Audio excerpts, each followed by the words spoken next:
Hello there. Welcome to Word Art Fun. This is a picture of your screen, and if it's not, I will need you to go ahead and open a Word document. Mr. Dunaway here, and I want to take you through something that I hope you can have some fun with. And there's some valuable information in the lesson as well. I'm going to try to go fast, so please press pause as needed. If you think you missed something, stop the video and go back.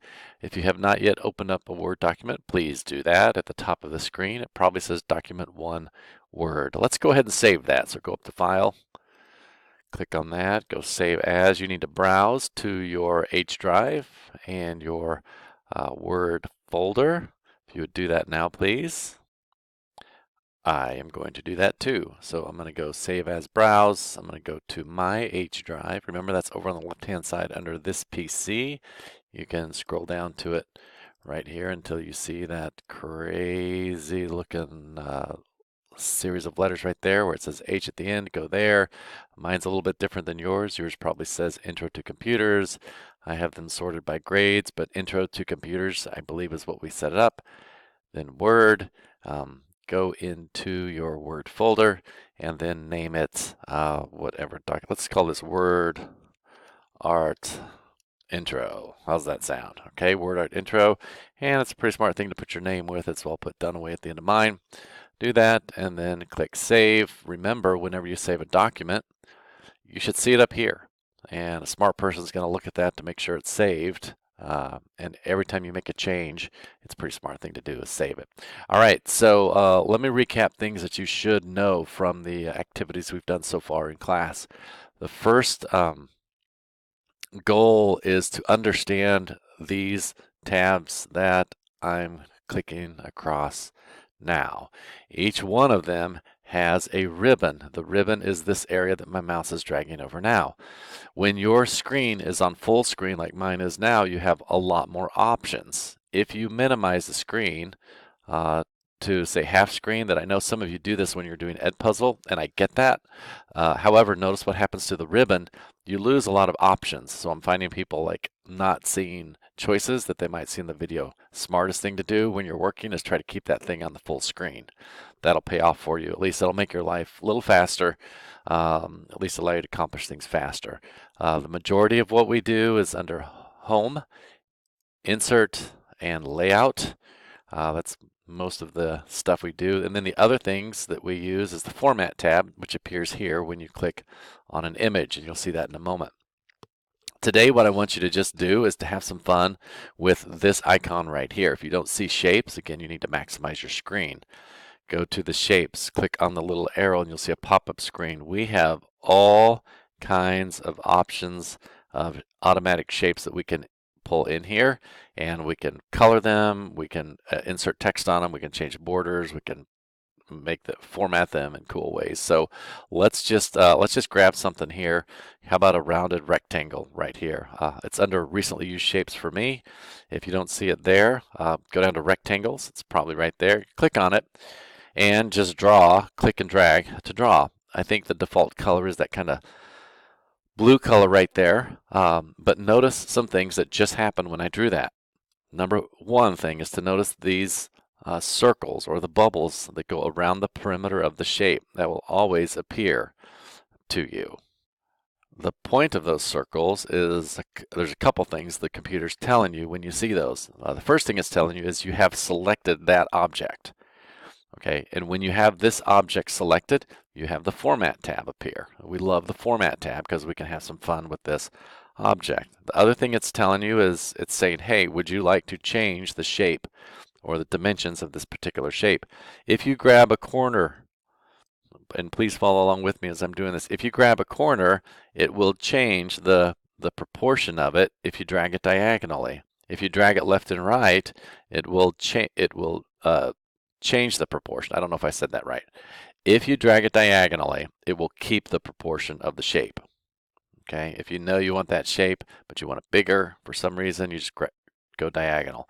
If you want to make it thinner, you grab it to the left, drag it to the left, or drag it to the right to make it wider. You can even reverse it if you go past it right there. And this is kind of cool with photos. You can actually flip photos and make them look backwards. If you grab the middle It won't let you change it left to right. It'll only let you change it if you know you have the width, but you want to change, or I'm sorry, if you have the width but you want to change the height, grab that one. If you want to just change the width, grab the one in the middle. And you can do that with any shape. All right. The other thing is this, I've talked about so many times in class already. I really want you understanding how these icons, these choices, change how this interacts with the other pieces, particularly with text. All right, so I'm just going to leave that shape. Let's go grab another shape. Again, shapes are under the Insert tab at the top. Let's grab, I don't know, I'll just randomly grab this plus sign thing right here. So draw yourself a kind of plus sign there. And again, if you want to change the dimension of it, you can grab it up and down, and drag it. The other thing I forgot to mention, this half circle right here, I got this question a lot last week. That, if you click and drag, will rotate images for you right there. All right, so now you'll notice, let's do something here real quick on the Format tab. So you have an object. I happen to have two objects here. You need to get familiar with these things right here where it says Shape Fill, Shape Outline, Shape Effects. That means whatever you have selected, you can manipulate either the fill, which is the color. All right, so let's say I want to get this a different color. You just click on that and you select it, and there I've got this now obnoxiously bright yellow shape right there, and I can click and move it. Right now it's on top.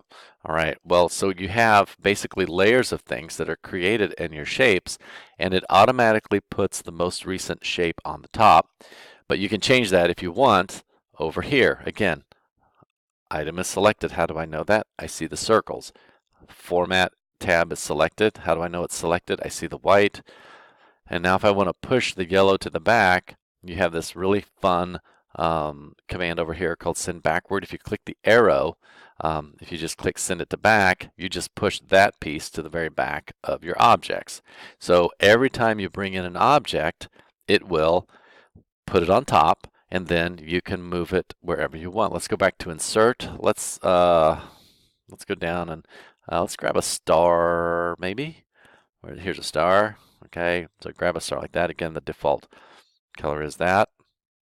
Let's say I want this star to be transparent, but I want it to have a thick outline. So I'm going to go to Shape Outline. I can change the color of the outline if I want. Let's say I want to have a nice yellow outline. That'd be more fun. And then if you go to Weight, I want that to be a real thick yellow outline like that. But that's going to blend in with my yellow color. So let's change it maybe to, I don't know, I'll just pick a green color right there. And now I would like that to be transparent. The part that's blue, I don't want anybody to see, so I'm going to go to No Fill. So now all of a sudden you created a star. And again, currently the star is the top piece, and it is transparent. But let's say I change my mind and maybe I want this rectangle to come in front of the star, but I want the yellow to be in back. Well, you go over to Bring Forward, select the blue, Bring Forward, and click Bring to Front. So now it's on top. And you can layer things however you want and manipulate your picture. And then all of a sudden I'm like, you know, I think I want my star to have color. I'm going to go back to Fill and maybe put in, I don't know, just randomly selecting colors there. All right. The other thing that we have under Insert is, you should have experimented with this a little bit last week, is Word Art. So I'm going to, I kind of like the shadow things. So I'm just going to, I clicked on that. Again, that was under Insert, Word Art. And I'm just going to call this Random Picture. And now this text is on top of everything, because it's the most recent thing, and it acts just like the other. It's just like another object. Where if I want to pull the blue picture on top, I could bring that to front. If I wanted to put these words behind everything, I would have to send it to back. Send to back. I just put it behind everything. I don't know why I would want it that way, but it's now behind all the objects. And when it's selected, I can still drag and move it freely right there. So today's point is to get more familiar and confident on how to change the fill of an object, how to change the outline of an object. You also have really cool dashes if you want to put dashes on it. And if I'd like it, remember, if you want a thicker, Just make it, that's weight, just change the weight of it. Again, I'm just randomly selecting stuff. One thing I didn't talk about that you should experiment with is shape effects. These are really cool. You can create kind of three-dimensional. See how I clicked on bevel and it kind of made this like a three-dimensional effect right there. You can do three-dimensional rotations of things like that. I don't know how good that looks. Control Z, remember, will always go backwards a step for you. I really like soft edges. I think those are cool. It's not going to work on that because I selected uh, a, a bevel effect on it, but I think if I do it to the star, that might work. So let's try it. Shape effects, soft edges, and then you get this cool kind of glow appearance. That can look really cool on images that you bring in. And again, anytime you want to undo something, just do Control Z to do that. So your goal today is going to get familiar with the insert shapes. Again, insert shapes, and then insert maybe word art. And then I'm going to ask you to create a picture that I will post in Google Classroom or something for you. If I don't have that posted, just let me know and I'll maybe give you a copy on a piece of paper for it. And see if you can recreate it using the objects, insert shapes functions, and just have fun with it. But really, the important things, again, recap real quick.